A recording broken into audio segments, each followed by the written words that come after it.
persons who are harming women are of the opinion that women are softer. You have to think about your safety as a part of you going about your everyday. One woman decided to fight back.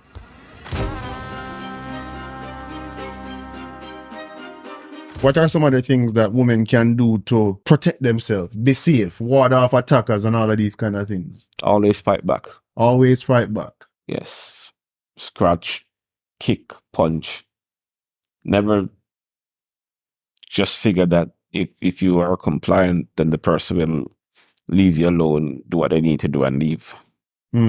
Always fight back. You'd be surprised how, and it's a part of the psychology as well. Persons who are harming women are of the opinion that women are softer. So therefore, they're a part of this resistance. But I've looked at a number of serial killers in the United States. And how they were caught was when, after murdering so many different women, one woman decided to fight back. And that one element, woman fighting back, is an element of surprise. Throw them off your game plan for later identification. Not all, but there have been a couple of cases like that. And I believe that for the most part, women should fight back. If you need to walk with additional means of protection, a knife is pretty decent. Or even your keys, but you can't have your means of defense. Because the thing is that women tend to have a handbag and then they have a purse. And sometimes stuff that should be in the purse is in the handbag and vice versa. Now, if you are concerned about your safety, then your means of defense should be right there with you. If you drive, your keys, the car, your house key, the car key, can inflict some damage.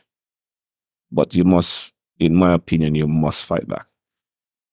Lunge at them, get the satisfaction of even harming them, doing some damage to them. But if you stay still, and this goes for men as well. I can't tell you how many times taxi drivers have recovered weapons from gunmen, all because they dared to fight back when the gunman approached them. Because they expect you to comply.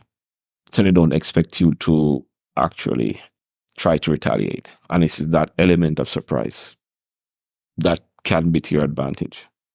Numerous cases of taximen disarming gunmen who have come to rob them. I applaud them for that. One is gone off the road. And a criminal who is going to have to account for a weapon that he no longer has. The shoe was missing. Sorry? The shoe was missing.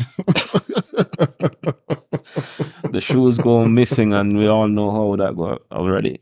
So the thing is, I tell fight back. A punch, a scratch, a kick. And I can't tell anyone to stay calm, because in any of those situations, adrenaline kicking in fright or fight. Try to shift from the fright to the fight and to the flight. It's not easy, but if somebody grabs you up and intends to push you in a vehicle, strike out. Can't make it happen. I mean, strike out, fight right there on the ground. Because once you get into the vehicle, you're basically confined to a space where you don't have control anymore.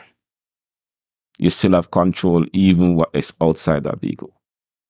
If you're heading into your house, have your keys ready. Don't stand up at your door trying to fish for a key to open the door.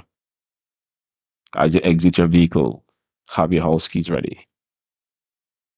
And if your car has a key that extends from the key fob, then that can be used as a dangerous tool in and of itself.